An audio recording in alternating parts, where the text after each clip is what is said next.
Medan itu nggak semuanya orang Batak juga udah terkumpul dan udah heterogen juga, nggak cuman Batak doang. Menurutku orang Batak itu emang punya DNA darah tinggi kali ya.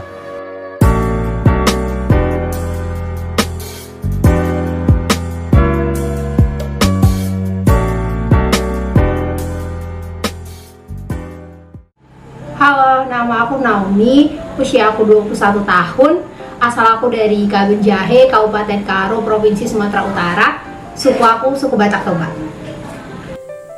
Halo, perkenalkan, aku Primus, usia 21 tahun, asal dari Balige, Sumatera Utara, asal suku Batak Toba.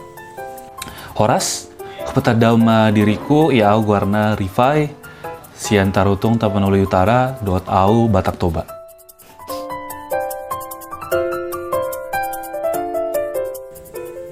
Kalau mendapatkan stereotip itu menurutku pribadi ya itu pasti ya, terlebih kita itu orang rantau, mungkin yang paling sering dirasakan itu bahwasanya orang Batak tuh garang, emosional, vokal, tapi ya sebenarnya enggak juga.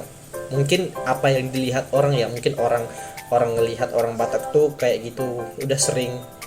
In my case, aku pernah dapatkan stereotip tersebut, mungkin lebih ke arah orang Batak itu garang ataupun menakutkan.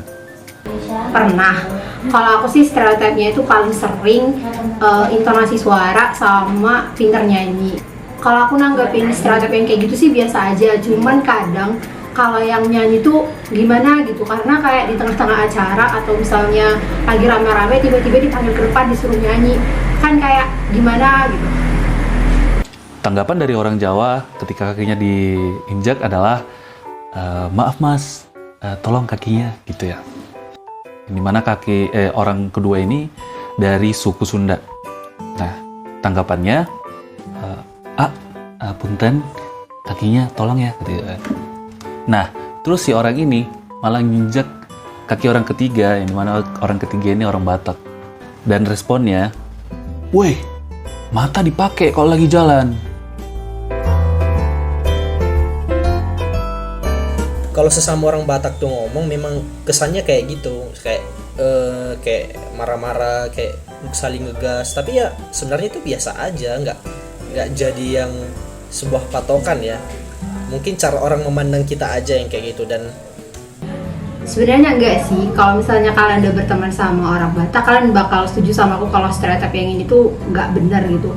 Mungkin kalau emosi kan semua manusia punya emosi ya. Mungkin penyampaiannya ketika orang Batak mengeluarkan emosinya, intonasi suaranya itu gede, full kayak gitu. Jadi terlihat kayak marah-marah kayak gitu. Padahal enggak.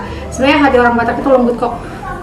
Menurutku orang Batak itu emang punya DNA darah tinggi kali ya. Jadi sangat sering untuk berbagai case orang Batak itu cenderung galak gitu ya, berapi-api seperti itu.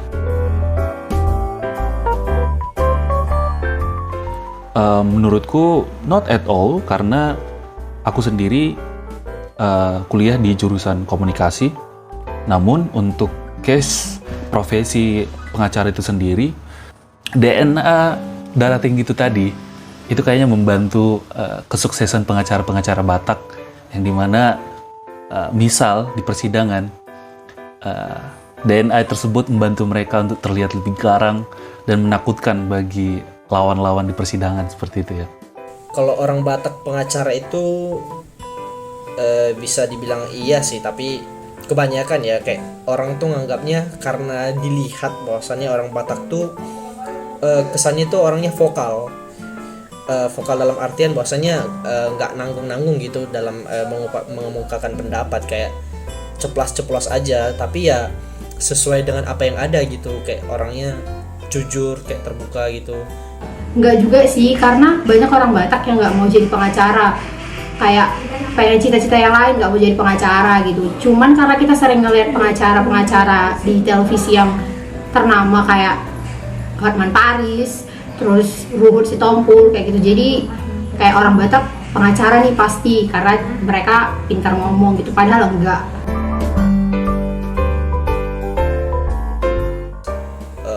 kebanyakan memang lihai gitu dalam memainkan alat musik, terlebih penyanyi ya.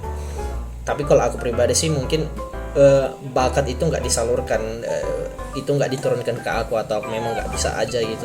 Kalau ini aku setuju sih, mayoritas dari kita itu emang pintar nyanyi sama main alat musik. Tapi ada yang pintar nyanyi doang, ada yang pintar main alat musik doang, ada juga yang pintar main alat musik sama nyanyi. Tapi tetap aja pasti ada yang nggak bisa semuanya, buta nada gitu. Jadi nggak semuanya, walaupun mayoritas emang pintar main alat musik sama nyanyi. Jadi kebanyakan dari kita itu dibesarkan dan tumbuh di sekolah minggu gereja. Jadi sejak kecil itu kita sudah diajari bagaimana mengikuti tempo dan mengenali nada.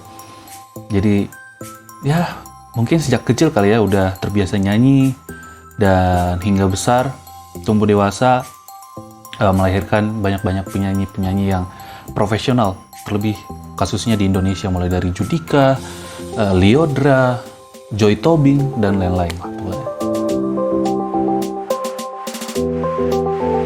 Bisa dibilang gitu sih, ya karena memang kita selalu berusaha untuk mencari celah gitu, atau mencari jalan dalam kesulitan apapun gitu ya, selalu berusaha.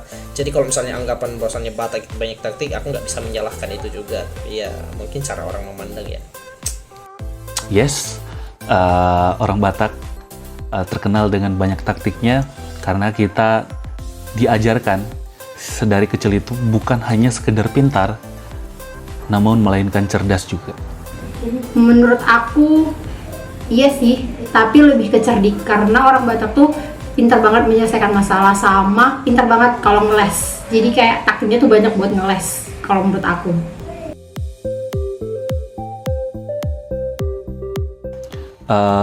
Benar, totally agree juga. Kalau kalian mau membuktikannya, coba kalian pergi sekali-sekali ke pesta orang Batak.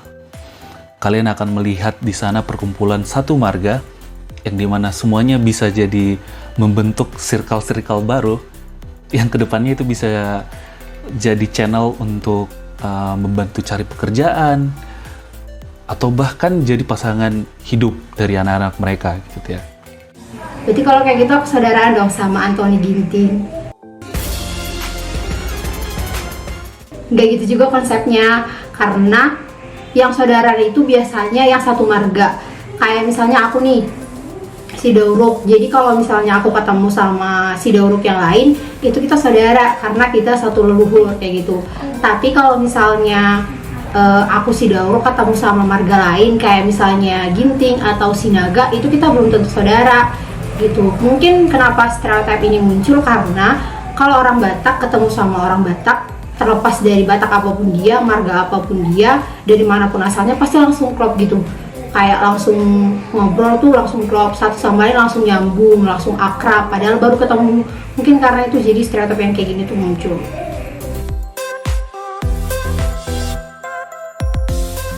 Jelas tidak, karena Medan itu sendiri cenderung sudah terdiri dari berbagai macam etnis ataupun suku.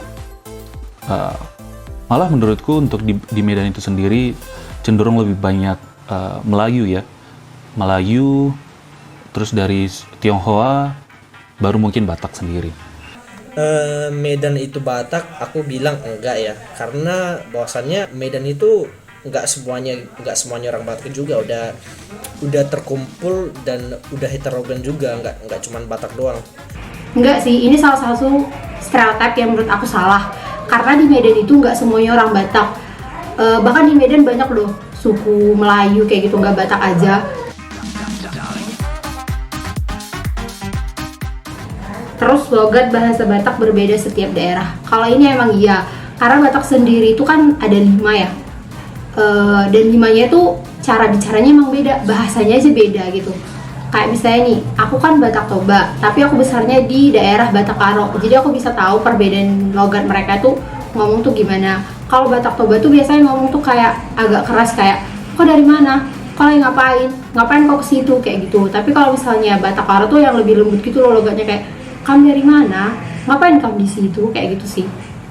Iya, logat Batak tiap daerah itu beda-beda karena Batak tuh kan ada 6 ya, ada 6. Jadi beda-beda gitu. Kalau aku pribadi kan Batak Toba ya, jadi mungkin beda dengan Batak-Batak yang lainnya, dan itu bisa dirasakan dan didengar beda sih, memang jelas beda banget. Ya, benar banget. Kalau Batak itu terdiri dari 6 jenis, dan aku sendiri dari Batak Toba.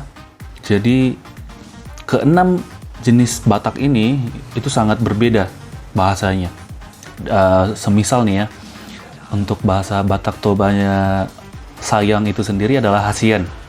Nah, kalau dilihat dari bahasa Karo, Batak Karo, bahasa Batak Karo sayang itu ialah kekelengan. Nah, jadi antara hasian dan kekelengan itu jelas beda ya. Makuling domudari, artinya darah itu berbunyi, dalam artian kayak gini. Anggap aja aku orang yang merantau gitu ya, di suatu tempat yang jauh gitu dari tempat kita tinggal, dan kita itu ketemu sama orang Batak. Jadi terlepas dari seberapa jauhnya kita melangkah dari rumah gitu ya, selama kita bertemu dengan orang Batak juga, kita itu tetap bersaudara gitu, nggak terlepas dari apa ya, marga apa dia, asalkan dia itu Batak, artinya gitu masih setara, kita saudara gitu ya. Pasti ada. Mungkin salah satunya ialah budaya malu untuk stay di kampung halaman. Jadi orang Batak itu cenderung dibiasakan untuk merantau ke luar daerah dari kampung halamannya, dan nanti ketika sudah sukses, sudah berhasil, barulah bisa balik ke kampung halaman dan membanggakan orang tua di kampung halaman juga. Ada itu misalnya prinsipnya orang Batak tuh kalau misalnya udah merantau tuh nggak bakalan pulang kampung kalau misalnya dia nggak sukses. Jadi kayak ketika mereka udah ninggalin kampung halaman, semenderita apapun mereka di tanah rantau, mereka nggak akan balik sebelum mereka jadi orang sukses di tanah rantau.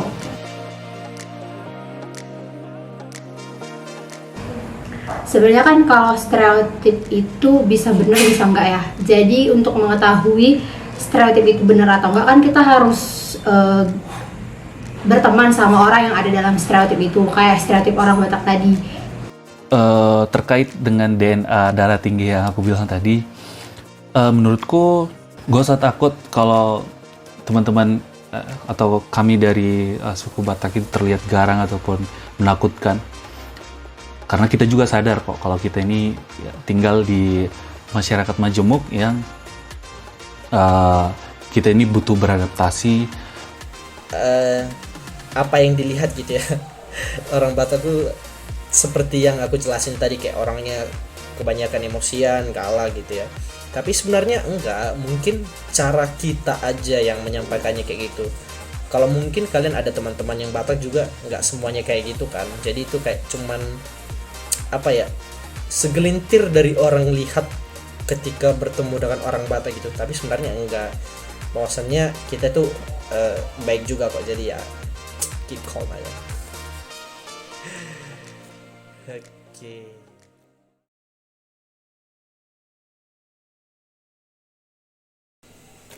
Kayaknya itu aja sih. Oke, bye.